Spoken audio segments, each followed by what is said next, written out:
through a bridge, which was called the Einstein-Rosen bridge, a hole through space-time connecting two parts of space-time. You might say on the black hole side, matter and light are being gravitationally sucked in, if you will, and then the quasar, they're being emitted or thrown out the other side. So that kind of relates to the function of Shiva as a destroyer and a creator. As an analogy, correspondence between modern astronomy science and cosmology and gravitation theory, which is getting modified all the time, and some of these ancient esoteric doctrines we see in some of our writings. I just wanted to throw that out there, but thank you. Thank you, Ken. Yeah, I think the quasar is thought to be the disk of matter around a black hole that's being ripped apart at incredibly high energies, and as that matter is torn apart, it emits pulses of light. So it's the edge of a supermassive black hole, according to modern astronomy. Yeah, I mean, it's just totally mysterious to think of what beings would be involved with that. Thank you, Ken. Laura? You touched upon it very well, Kirk and Kim, when you mentioned about it's hard to believe what kind of beings would be involved in that. And your diagram, which is available in the second volume of ISIS, that shows the Maya, the illusion, and which is what we're looking at. We're looking at the planes of effects. What we're seeing with our scientific mind, it seems, is their effects.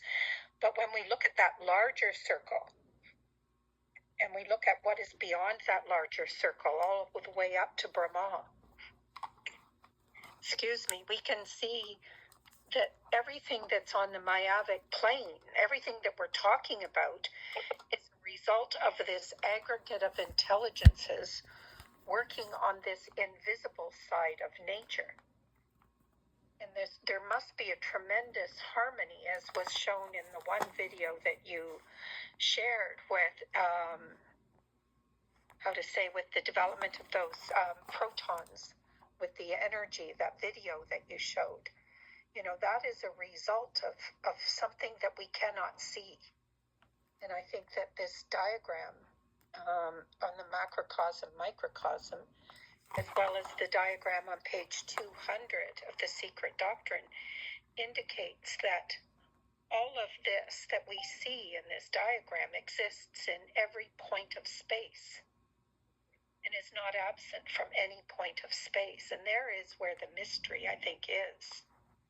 Yeah. That's a wonderful comment, Laura. One of the other analogies, very striking analogy that H3B gives in the SD is that all the forces identified by science, electromagnetism, electricity, light, heat, etc., gravity, that they are like the sound that the wheel of a carriage makes as it goes down the road. So scientists are hearing that sound. You can identify the sound. They can measure it. They can measure the workings of it to some degree, but they don't see the wheel. They don't see the carriage. They don't see the fellow in the carriage. They don't see the guy who designed the carriage and gave guidance to the fellow who's driving the carriage and telling him where to go, etc., etc.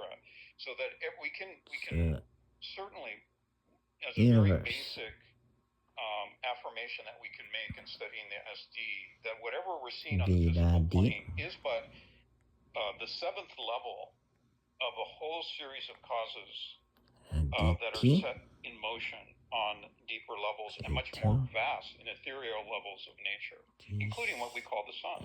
So yes, that was a really excellent comment. Thank you. The other question I was going to bring up to Kim, because we have an affirmation of this idea about the pralay. Pralay is. Let me just finish this comment. Hello. Can you hear me? One second, Jitendra. Okay.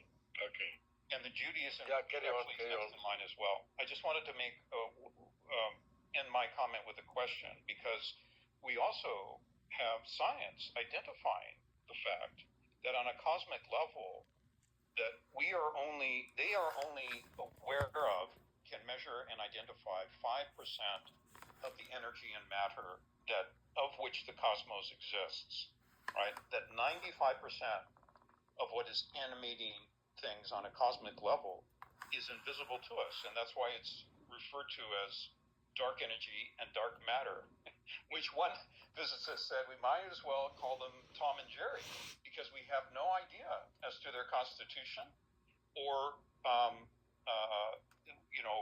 what animates them, and or what they are. We don't know what to call them, so we call them black. So I wonder if you could comment on that, Kim. Well, I think it just goes to the agnosticism that good scientists have, that there is a lot that we don't know.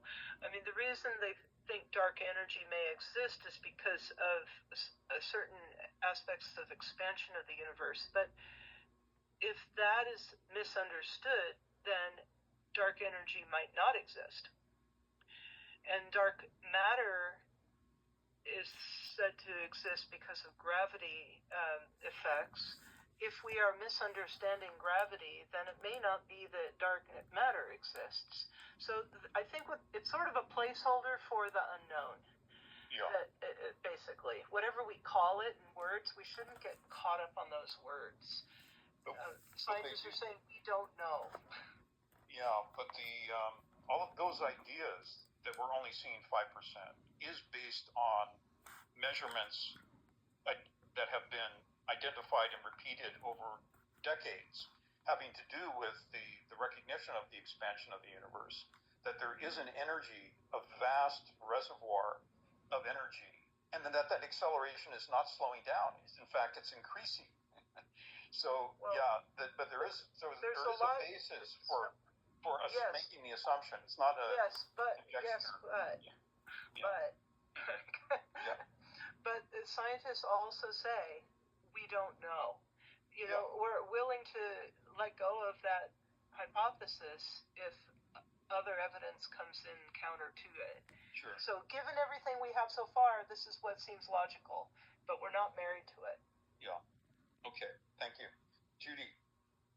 Yes, well, I just have a very simple question. Given that the secret doctrine says that the sun is a mirror for a much greater spiritual conscious source of light in the universe, can we say this about all the suns in the universe, or is there any way to know this? Because the adepts seem to do not know much more than what is in our solar system. Yeah. Well, it's a good question. If we say as above, so below, correspondence throughout the universe, it would be logical to suspect that that would be the case. But again, if adepts don't know, then what are we doing?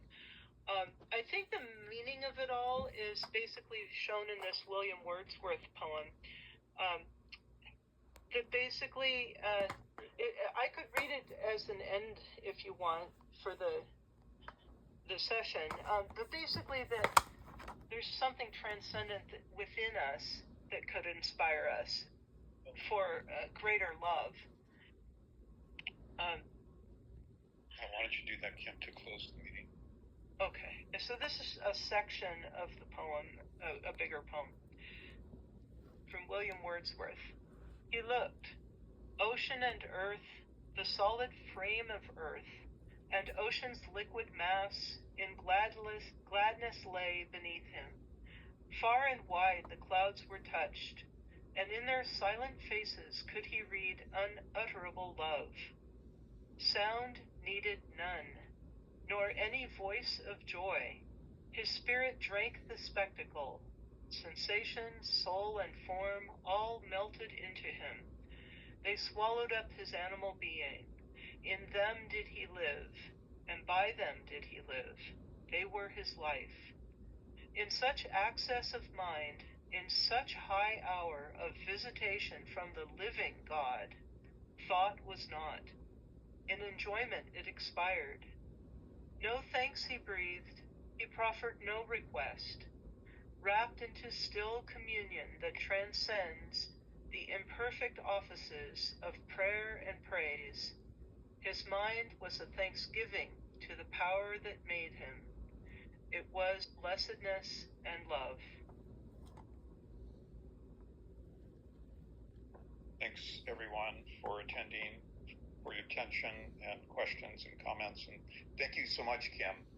Give us a lot of food for thought and a rich perspective from the scientific viewpoint. Next week, And that was just great. Thank you, everyone. next week is Kim Tavak. Says a voice from the darkness. Okay. See you next time. Thank you, Kurt. Yeah. Thank you, Kim. Thank you. It was a pleasure.